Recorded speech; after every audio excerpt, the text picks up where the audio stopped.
दोस्तों, राजेश एक सरकारी नौकरी का इंटरव्यू देने के लिए गया हुआ था।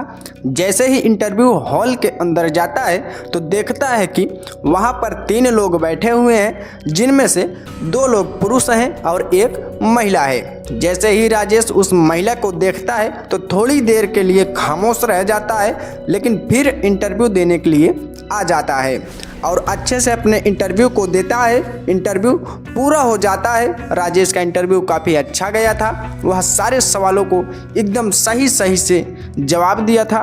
फिर उस हॉल से बाहर निकलता है तो तभी जो महिला इंटरव्यू ले रही थी वह भी बाहर आ जाती है और राजेश से कहती है, क्या राजेश आपके पास थोड़ा सा टाइम है? तो मैं आपसे कुछ बातचीत करना चाहती हूँ।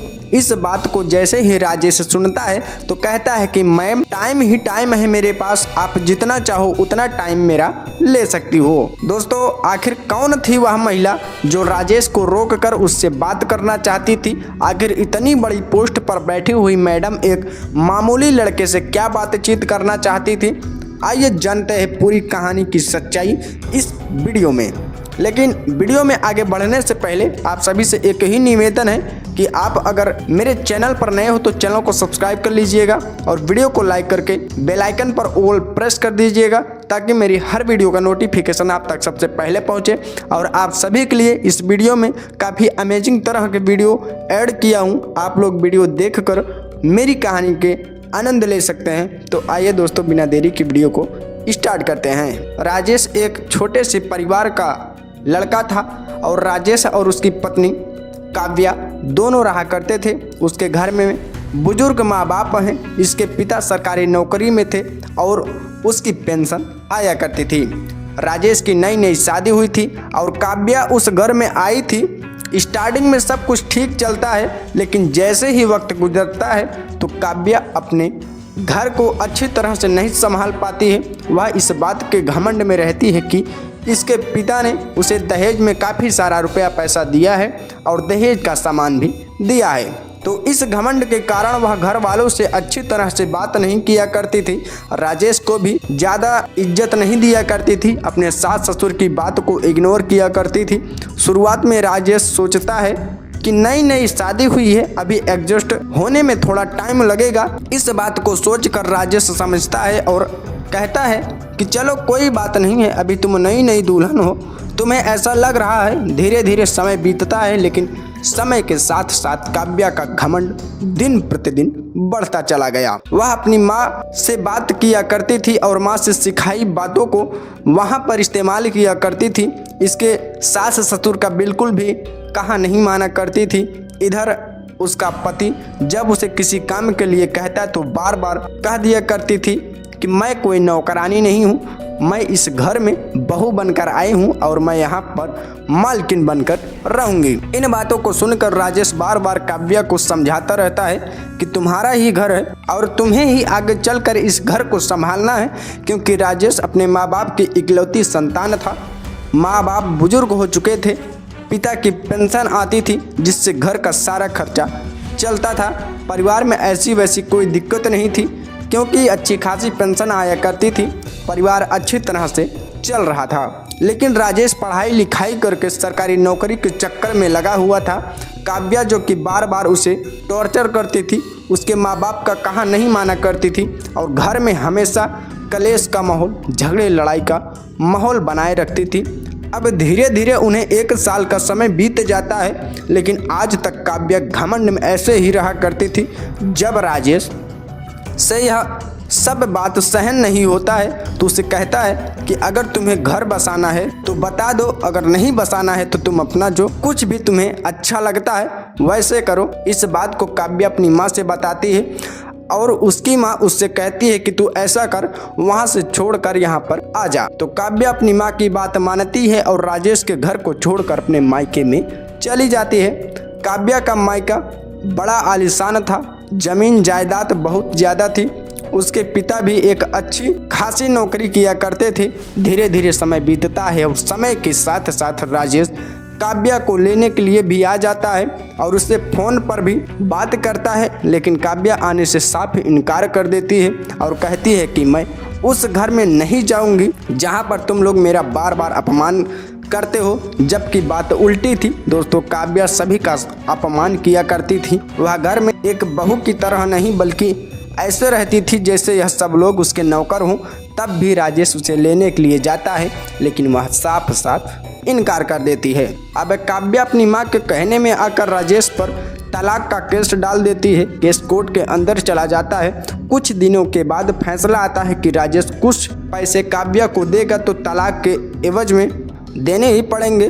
तो राजेश उन पैसों को चुका देगा। अब काव्या अपने घर और राजेश अपने घर में पढ़ाई लिखाई करता रहता है, अपनी कोचिंग को जारी रखता है। अब धीरे धीरे करके तकरीबन 4 साल का समय बीत जाता है। तो 4 साल में उनके कई टेस्ट दिए गए थे और कई इंटरव्यू भी दिए गए थे, लेकिन अभी तक उसका नंबर नहीं आया था।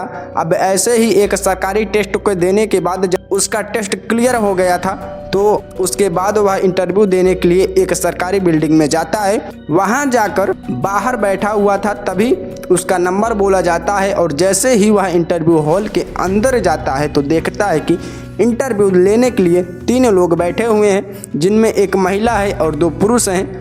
और वह महिला कोई और नहीं बल्कि उसी की तलाकशुदा पत्नी होती है, जिससे तकरीबन 4 साल पहले उसका तलाक हो गया था। जैसे ही राजेश काव्या को देखता है तो थोड़ी देर के लिए चुपचाप सा खड़ा रह जाता है, लेकिन फिर सोचता है कि इंटरव्यू तो देना ही है। इस नौकरी के लिए काफ़ी दिनों से तैयारी कर रहा हूँ और इंटरव्यू दिए बगैर यहाँ से नहीं जा सकता। इसके बाद राजेश वहाँ पर जाकर बैठता है और अपने इंटरव्यू को अच्छी तरह से देता है। इंटरव्यूअर उससे कई सवाल पूछते हैं और उसकी नौकरी से रिलेटेड, और वह सभी सवालों का जवाब भी एकदम क्लियर देता है। इंटरव्यू लगभग आधे घंटा तक चलता है। इसका इंटरव्यू बहुत ही अच्छा जाता है। इंटरव्यू होने के बाद वहाँ से बाहर निकल आता है। रिजल्ट घोषित होने में अभी कुछ दिन बाकी थे। जैसे ही वह बाहर जाता है तो पीछे पीछे काव्या भी उसके पीछे आ जाती है और एकदम से राजेश को रोकती है और कहती है कि राजेश जी, अगर आपके पास 1 मिनट है तो मुझे आपका थोड़ा सा टाइम चाहिए, मुझे आपसे कुछ बातचीत करनी है। राजेश काव्या की तरफ देखता है और उससे कहता है कि 1 मिनट क्या, आपको जितना टाइम चाहिए उतना टाइम है मेरे पास। इसके बाद राजेश और काव्या करीब में ही एक पार्क था, उस पार्क में जाकर बैठ जाते हैं। तो काव्या की आंखों में आंसू आ जाते हैं। वह राजेश से कहती है कि राजेश, हो सके तो मुझे माफ़ कर देना। जैसे ही काव्या की आंखों में आंसू राजेश देखता है और वह उससे माफ़ी भी मांग रही थी, तो राजेश बड़ा ही हैरान रह जाता है। वह सोचने लगता है कि यह वही काव्या है जो कभी घमंड में इतना चूर रहा करती थी कि किसी की भी बात नहीं सुना करती थी, और आज यह मुझसे माफ़ी कैसे मांग रही है। तो उसे यह जानने की जिज्ञासा होती है कि इसके साथ आखिर ऐसा क्या हुआ है जो इस तरह से मुझसे माफ़ी मांग रही है। अच्छी खासी इसकी नौकरी लगी हुई है। इसके बाद राजेश उसे शांत कराता है, कहता है कि काव्या, पहले तुम तो चुप हो जाओ, और रही बात माफ़ करने की, तो मैंने तुम्हें पहले ही माफ़ कर दिया था। फिर राजेश पूछता है कि काव्या, तुम्हारे साथ ऐसा आखिर क्या हुआ है जो मुझसे माफ़ी मांग रही हो? तुम तो हमेशा घमंड में चोर रहा करती थी, कहा करती थी कि तुम महारानी हो और तुम महारानी की तरह घर में रहोगी, लेकिन आज ऐसा तुम्हारे साथ क्या हो गया है? तुम मुझसे माफ़ी क्यों मांग रही हो? तो काव्या राजेश को बताती है कि राजेश, जो मेरा तुमसे तलाक हुआ उस तलाक का कारण मेरी माँ थी। मेरी माँ मुझे उल्टी सीधी बातें सिखाया करती थी। मैं फ़ोन पर बार बार उनसे बात किया करती थी और मैं मुझसे कहा करती थी कि तुम कोई काम करने की ज़रूरत नहीं है, हमने अच्छा खासा दहेज दिया है और तू इन लोगों की नौकर नहीं, यह अपना काम अपने आप करेंगे या फिर किसी नौकर को लगाएंगे, तुम्हें इससे कोई मतलब नहीं है, अपना आराम से महारानियों की तरह उस घर में रहो। हमने तुम्हारी शादी की है, न कि तुम्हें बेचा है। मैं माँ की बातों में आ गई थी। इन बातों में आकर के मैंने तुम्हारे परिवार के साथ बहुत गलत बर्ताव किया, बहुत ही बुरा व्यवहार किया। राजेश कहता है कि हाँ, बुरा तो तुमने बहुत किया है। तो काव्या आगे बताती है कि जब हमारा तलाक हो गया था तो उसके बाद जो पैसे तुमने दिए थे उनको लेकर मैं अपनी माँ के पास चली गई थी। मेरे परिवार वालों ने वह पैसे अपने कामों में खर्च कर दिए। धीरे धीरे टाइम बीतता गया, मेरी माँ का देहांत हो जाता है। तो इसके बाद मुझे पता चलता है कि कौन अपना माँ है और कौन पराया। अब घर भैया भाभी का हो गया था, पिताजी की चलती नहीं थी। भैया भाभी मुझे बार बार ताने दिया करते थे। इस बात को जैसे ही राजेश सुनता है तो इसको थोड़ा सा बुरा लगता है, उसका मन भी उदास हो जाता है, लेकिन वह फिलहाल अपनी भावनाओं पर कंट्रोल करता है और काव्या की बातों को आगे सुनने लगता है। काव्या कहती है कि भैया भाभी के तानों से दुखी हो करके मैंने यहाँ पर नौकरी के लिए ट्राई किया और नौकरी मुझे मिल भी गई, लेकिन कॉन्ट्रैक्ट बेस पर ज़्यादा सैलरी नहीं है, लेकिन इतनी है कि मैं उनसे गुजारा कर लिया करती हूँ। इन सभी बातों को सुनकर राजेश व्याकुल तो पहले ही हो रहा था, लेकिन तभी वह काव्या से पूछता है कि काव्या, तुम्हारी मांग में सिंदूर है और गले में मंगलसूत्र है, तुम्हारा पति क्या करता है जो तुम अपने भैया भाभी के साथ रहने के लिए मजबूर हो? तो काव्या बताती है कि यह सिंदूर और मंगलसूत्र किसी और के नाम का नहीं बल्कि यह तुम्हारे नाम का है। राजेश, मैंने दूसरी शादी नहीं की है। इस बात को सुनने के बाद राजेश का दिल भी पिघल जाता है और वह काव्या से कहता है कि काव्या, जिंदगी में अगर तुम्हें मेरी कोई ज़रूरत पड़े तो मुझे बता देना। इसके बाद काव्या रोते हुए एक बार फिर से राजेश से माफ़ी मांगती है और कहती है कि राजेश अपना नंबर मुझे दे दो। राजेश अपना नंबर दे देता है और वह अपने घर पर चला जाता है। काव्या भी अपने घर पर चली जाती है। अब काव्या राजेश से फ़ोन पर बात करने लगती है। इधर राजेश भी काव्या से फ़ोन करके बात करने लगता है। काव्या एक दिन फ़ोन करती है और कहती है कि राजेश, मुझे घर देखना है। तो राजेश वीडियो कॉल करके पूरे घर को दिखाता है। ऐसे ही एक दिन बात करते हुए काव्या कहती है कि राजेश, मेरी माँ से बात करा दो। तो राजेश माँ से भी बात कराता है, जो कि बीमार बेड पर लेटी हुई थी। तो काव्या की बात कराता है। अब माँ और काव्या एक दूसरे से बातें करने लगते हैं तो राजेश की माँ के आंखों में आंसू आ जाते हैं और जैसे ही राजेश अपनी माँ से फ़ोन लेकर काव्या से बात करने की कोशिश करता है तो वह देखता है कि काव्या भी फूट फूट कर रो रही होती है। दरअसल राजेश की माँ ने काव्या से कहा था कि तुम कब आओगी। इस बात को सुनकर काव्या रोने लगती है। राजेश काव्या से पूछता है कि काव्या, तुम रो क्यों रही हो? तो काव्या रोते हुए कहती है कि राजेश, क्या ऐसा हो सकता है कि हम लोग दोबारा से एक साथ रहने लगे?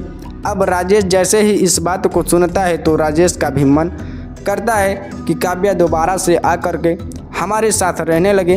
तो राजेश भी कह देता है कि हाँ, क्यों नहीं, अगर तुम चाहो तो अभी मैं तुम्हें लेने के लिए आ सकता हूँ। तो काव्या रोते हुए कहती है कि तुम जल्दी से जल्द यहाँ से मुझे ले चलो। इसके बाद राजेश काव्या से कहता है कि मैं जल्द ही आ रहा हूँ और तुम अपने साथ कपड़े वगैरह अपना ले लेना। उसके बाद राजेश काव्या को लेने के लिए निकल जाता है।